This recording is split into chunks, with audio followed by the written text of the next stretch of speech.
Hello students, in this part we will learn how the blood circulates through the human heart.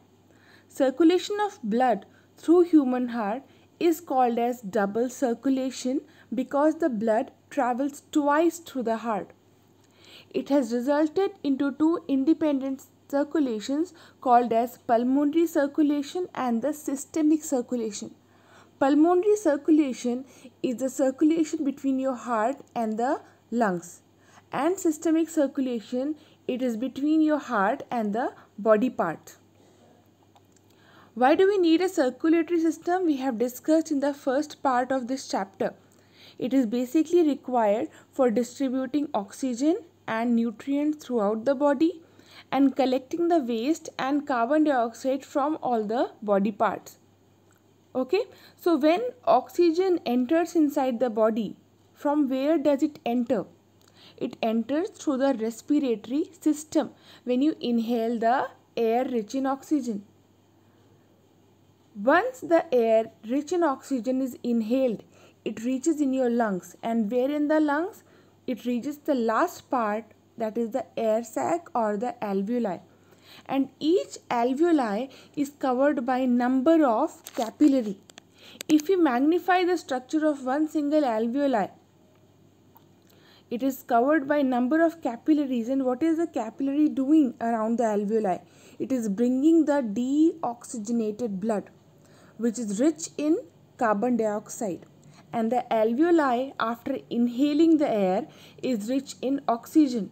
So we have a higher concentration of carbon dioxide in the capillary and higher concentration of oxygen in the alveoli. So what will happen next? There will be an easy diffusion of CO2 from capillary to the alveoli and of oxygen from the alveoli to the capillary. The moment oxygen reaches to the capillary, the blood becomes oxygenated. And this oxygenated blood will leave the lung and will have to reach the heart through the pulmonary vein. Okay, to understand the entire concept of pulmonary circulation and the systemic circulation, we will not draw a typical heart. Instead, we will study with the help of a flow chart. Okay, so what happens over here? Now the blood is in your heart. Okay, the oxygenated blood is in your heart, and when the left ventricle pumps, what happens?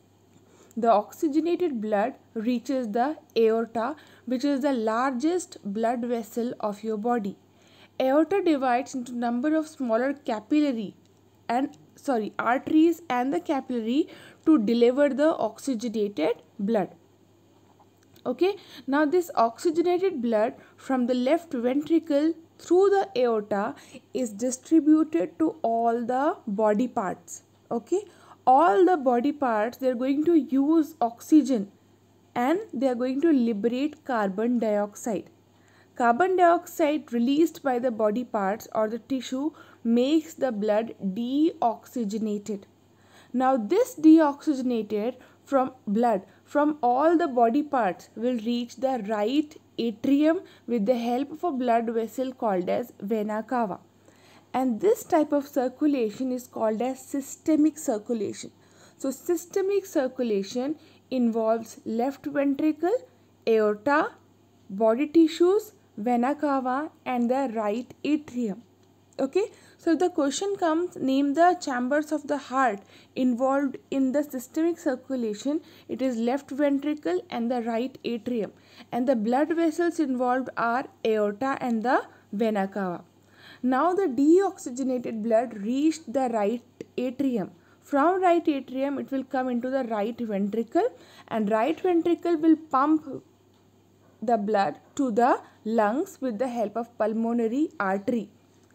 In the lungs, as we have seen just now, in the lungs blood gets oxygenated, and this oxygenated blood leaves the lung and reaches the left atrium with the help of the pulmonary vein.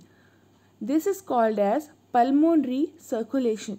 So in pulmonary circulation, the two chambers of the heart involved are right ventricle and left atrium, and the blood vessels involved are pulmonary artery and the pulmonary vein. We will study the entire concept in a step-by-step systematic manner, which includes both the type of circulation. So here deoxygenated blood is labeled with green and oxygenated blood is labeled with red. So what happens now? We will start from the right atrium. Right atrium receives the deoxygenated blood from all the body parts with the help of the vena cava. Now deoxygenated blood, once in the right atrium, it is pumped from the atrial chambers and it reaches the ventricles with the help of the valve called as the tricuspid valve. Now the ventricles contract and the blood is pumped into the lungs from the pulmonary artery. In the lungs, the blood gets oxygenated again, and this oxygenated blood with the help of pulmonary vein is pumped into the left atrium. From the left atrium, the blood reaches the left ventricle with the help of bicuspid or the mitral valve. Now from the left ventricle arises a blood vessel which is called as aorta. Left ventricle pumps the blood to all the upper and the lower body parts. All the body tissues now will utilize the oxygen present in the blood and are going to liberate carbon dioxide.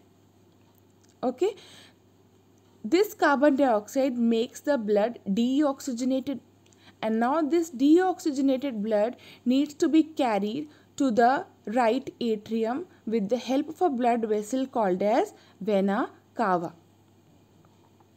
And now where the blood has reached the right atrium again. So this entire process is a cyclic process.